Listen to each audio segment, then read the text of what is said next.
So today I want to shoot some 22-250. I borrowed my brother's gun like 2 years ago. I just wanted to make a few videos and get a couple loads put together for him. So this week I wanted to get it back out and try to make some progress on, getting his gun back to him. And as I was reviewing where we stand right now, we've really already found what I was looking for. So I was hoping to find a hunting bullet that he could use on our little white-tailed deer around here.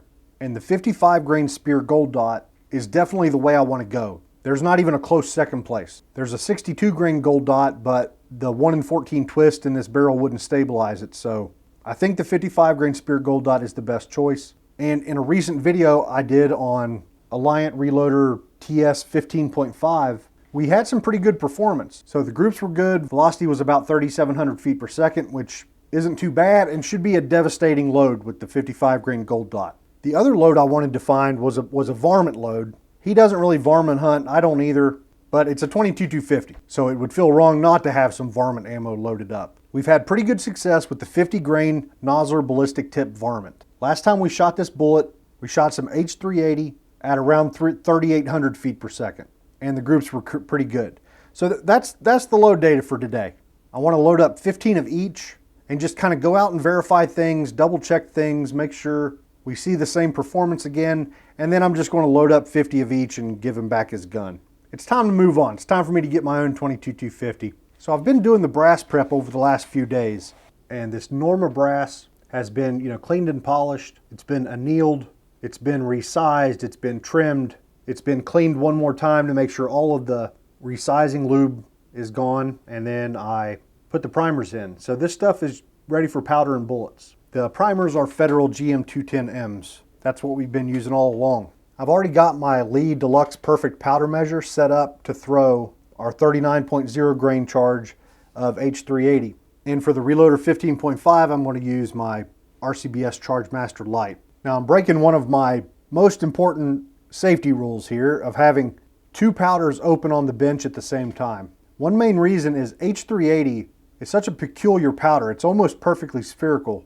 And Reloader 15.5 is an extruded powder, right? So very easy to tell just by looking at it. I'll be able to look down inside of a case and be able to tell, no problem. So just going to have to be a little bit careful here as I'm weighing out my charges. So that's pretty much it. Not much going on here. I'll drop these charges and we'll be ready for bullet seating.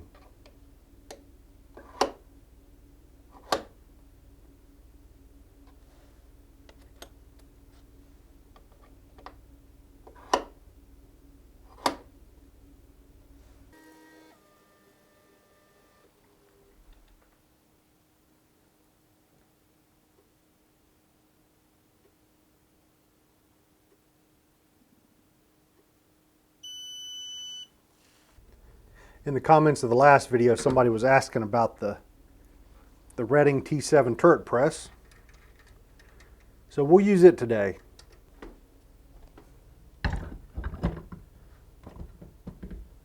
This press even has the die I need in it.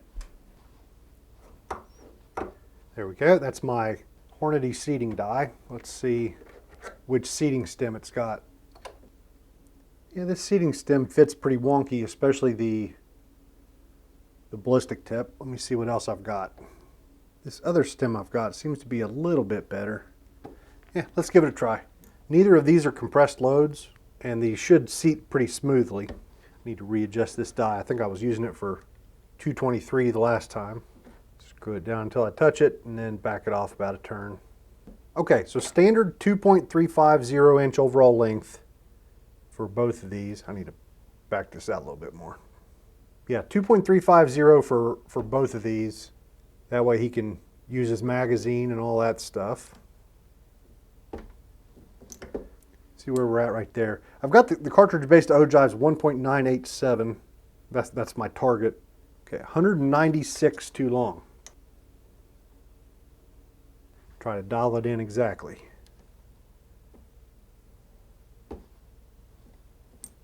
Pretty close for such a big adjustment, 2.352. Let me grab the bullet comparator.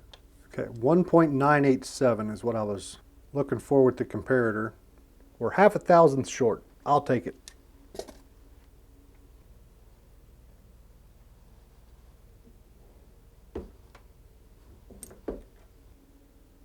And the next one's perfect.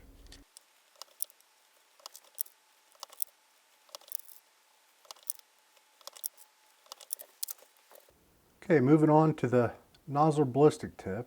Back my die adjustment out a good little ways, and we're shooting for the same overall length. And that's way too long. I need 158. So there's 100. Yeah, that's probably the wrong seating stem after all. I boogered that bullet up a little bit. If I can get my camera to focus, you might be able to see right there below the ballistic tip is a little bit more of a groove than I would like. So I'm going to switch out to the other seating stem and see if it does better. And I should be able to use this one we just seated to get this setting close. See if the bullet comes out better this time. Nope, that's worse. All we did was move the groove a little farther down the bullet. I don't remember what seating stem we used last time. Now this is the seating stem from the Redding, just the Redding standard die, and it fits great. All right, we'll switch over to this. A little bit harder to adjust, but hopefully this cures our bullet damage. Use one of these to get close again. Okay, let's try this again.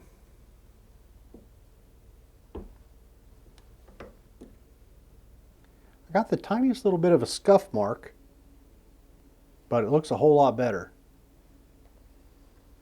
Yeah, that's something we can work with. So I ran out of adjustment on the die. Like previously, whenever I'd put the loaded round up in there and screwed the stem down until I felt it touch, well, I thought it was touching the bullet. It had apparently bottomed out. So what I need to do is put an empty case back up in there. See how far I can screw the die down. These were all trimmed, so they're all extremely uniform. So this die is going to have a taper crimp in it. So whenever I screw it down until it touches, that's what I'm feeling is the taper crimp touch the case mouth. So I'm just going to back off of that just a little bit, and we'll see if that gives us enough adjustment to get this bullet seated the rest of the way. Well, I went too far. So now we've got two that we've messed up the bullet, and then now one that I've seated too short. That's all right. I mean, we needed warm-up shots anyway, right? That's what we use these for. Or that's what we'll use those first three for. I think I finally got where I need to be here. I screwed up one more, and I'm not sure why. Like, these are seating smoothly and feeling good, but I had one that seated hard and got boogered up. See how the rest do. Yeah, this load with H380, it's not like it's compressed or anything. Maybe just extremely thin jackets on these varmint bullets. Yeah, the rest felt great. All right, so the four I've got screwed up, I'm going to go ahead and run them back through. And like I said, we'll just use these for sighters. Yeah, that's precision ammo right there, brother. Okay, let's get out to the range. This is a Remington 788. It is a Douglas barrel with a 1 in 14 twist. Target's down at 100 yards, got the target camera running. Hopefully we don't have any technical issues down there. Let's start out with the bullets that got mangled by the seating die just to check our zero and get warmed up a little bit. So this is the 50 grain Nosler Ballistic Tip with 39 grains of H380.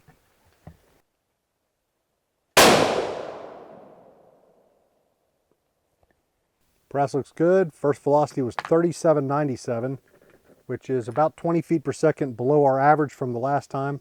Let's shoot the other three that are messed up.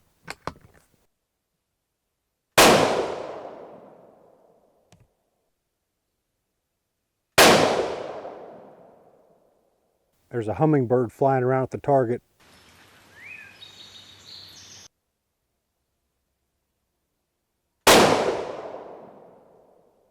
All right, that's not too bad for some messed up bullets. So average velocity was 37.99, and I think that high shot was our first one with the cold bore, so nothing to complain about there. Okay, so I've got 11 more of these, so let's go ahead and shoot, go to a fresh dot, and let's shoot an 11 shot group.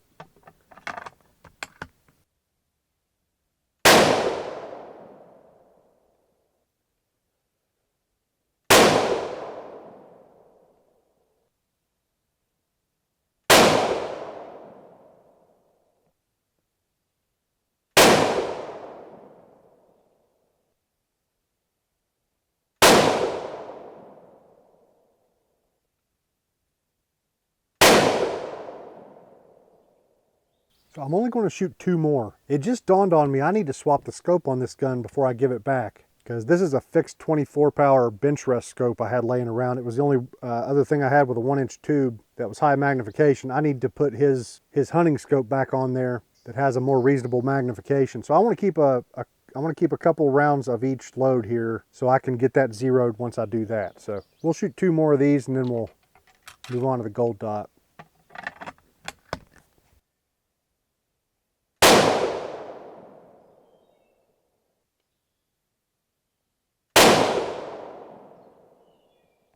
And that's a good looking group. What is that, 8-shot group? Very happy with that. Probably 0.6, 0.7, I would guess. I'll put the measurement up there for you. That looks pretty good to me. All right, what's our velocity? Okay, velocity average is 38.12. It's only 8 feet per second different from last time on the range with this load. And standard deviation 14.0. It was 16.2 last time. Good deal. Yeah, really happy with that load. All that seating dye nonsense. I was afraid we might have a mess on our hands out here. All right, I'm gonna let the gun cool down a few and then we'll move on. Okay, 55 grain Speer Gold Dot, 36.3 grains of Alliant Reloder 15.5, 12-shot group.